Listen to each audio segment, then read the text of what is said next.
அண்மை செய்தியை பார்த்துக் கொண்டிருக்கிறோம். சொத்து குவிப்பு வழக்கிலிருந்து அமைச்சர் ஐ. பெரியசாமி விடுவிக்கப்பட்டதை ரத்து செய்த சென்னை உயர்நீதிமன்ற உத்தரவிற்கு இடைக்கால தடையானது விதிக்கப்பட்டிருக்கிறது. சென்னை உயர்நீதிமன்ற உத்தரவிற்கு எதிரான மேல்முறையீட்டு மனு மீதான விசாரணையின் போது உச்சநீதிமன்றம் இந்த வழக்கிற்கு இடைக்கால தடையை விதித்திருக்கிறது. இது தொடர்பான அண்மை செய்தியை பார்த்துக் கொண்டிருக்கிறோம்.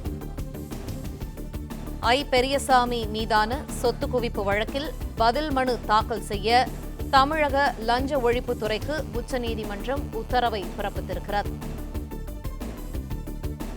சொத்து குவிப்பு வழக்கிலிருந்து அமைச்சர் ஐ. பெரியசாமி விடுவிக்கப்பட்டதை ரத்து செய்த சென்னை உயர்நீதிமன்ற உத்தரவிற்கு உச்சநீதிமன்றம் இடைக்கால தடை விதித்திருக்கிறது.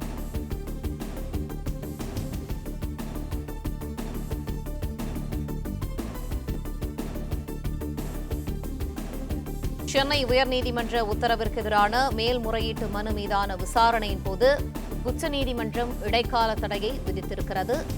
இது தொடர்பான மேலும் தகவல்களை எமது செய்தியாளர் ஆனந்த் வழங்க கேட்போம். ஆனந்த், இந்த வழக்கு தொடர்பான விரிவான தகவல்கள். வணக்கம். சொத்து குவிப்பு வழக்கிலிருந்து அமைச்சர் ஐ. பெரியசாமி உள்ளிட்டோரை விடுவித்த சென்னை உயர்நீதிமன்ற உத்தரவிற்கு இடைக்கால தடை விதித்து உச்சநீதிமன்றம் உத்தரவிட்டிருக்கிறது. கடந்த 2006 முதல் 2010 ஆண்டு வரை தமிழ்நாடு அரசின் வருவாய், சட்டம், சிறை மற்றும் வீட்டுவசதித்துறை அமைச்சராக இருந்த ஐ. பெரியசாமி தன்னுடைய பதவி காலத்தில் வருமானத்திற்கு அதிகமாக 2,01,35,000 ரூபாய் சொத்து சேர்த்ததாக அவர் மீது லஞ்ச ஒழிப்புத்துறை வழக்கு பதிவு செய்தது. இந்த வழக்கில் அமைச்சர் ஐ. பெரியசாமி, அவரது மனைவி சுசிலா, தற்போதைய பழனி சட்டமன்ற உறுப்பினரான செந்தில்குமார் அவரின் மகன் மற்றும் மற்றொரு மகன் பிரபு ஆகியோருக்கு எதிராக திண்டுக்கல் மாவட்ட லஞ்ச ஒழிப்பு காவல்துறை கடந்த 2012 ஆண்டு வழக்கு பதிவு செய்தது.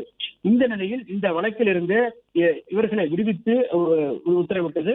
இந்த உத்தரவிற்கு எதிராக சென்னை உயர்நீதிமன்றத்தில் வழக்கு தொடரப்பட்டது. இந்த வழக்கை விசாரித்த நீதிபதி வேல்முருகன் சொத்து குவிப்பு வழக்கிலிருந்து அமைச்சர் ஐ. பெரியசாமி, அவரது மனைவி சுசிலா, மகன்கள் செந்தில்குமார் மற்றும் பிரபு ஆகியோரை விடுவித்த உத்தரவை ரத்து செய்வதாகவும், குற்றச்சாட்டு பதிவு செய்து விசாரணையை தினந்தோறும் நடத்தி 6 மாதத்தில் முடிக்க வேண்டும் எனவும் உத்தரவிட்டிருந்தது. இந்த உத்தரவிற்கு எதிராக அமைச்சர் ஐ. பெரியசாமி உள்ளிட்டோர் சார்பில் உச்சநீதிமன்றத்தில் மேல்முறையீட்டு மனு தாக்கல் செய்யப்பட்டது. இந்த வழக்கை விசாரித்த உச்சநீதிமன்றம் சென்னை உயர்நீதிமன்றத்தினுடைய உத்தரவிற்கு இடைக்கால தடை விதித்து உத்தரவிட்டு இருக்கின்றது. மேலும் சொத்து குவிப்பு வழக்கிலிருந்து இவர்களை விடுவித்த அந்த உத்தரவை ரத்து செய்வதாக பிறப்பித்த சென்னை உயர்நீதிமன்ற உத்தரவை ரத்து செய்வதாகவும், இந்த உத்தரவிற்கு தற்போது இடைக்கால தடை விதிப்பதாகவும் நீதிபதிகள் உத்தரவிட்டனர். மேலும் மனு தொடர்பாக லஞ்ச ஒழிப்புத்துறை பதிலளிக்க உத்தரவிட்ட நீதிபதிகள் விசாரணையை தள்ளி வைத்துள்ளனர்.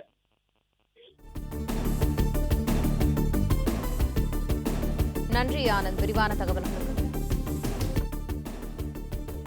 பிளே ஸ்டோர் மற்றும் ஆப் ஸ்டோரில் இருந்து பாலிமர் செயலியை QR கோடு மூலம் பதிவிறக்கம் செய்யுங்கள். செய்திகளை உடனுக்குடன் பெறுங்கள்.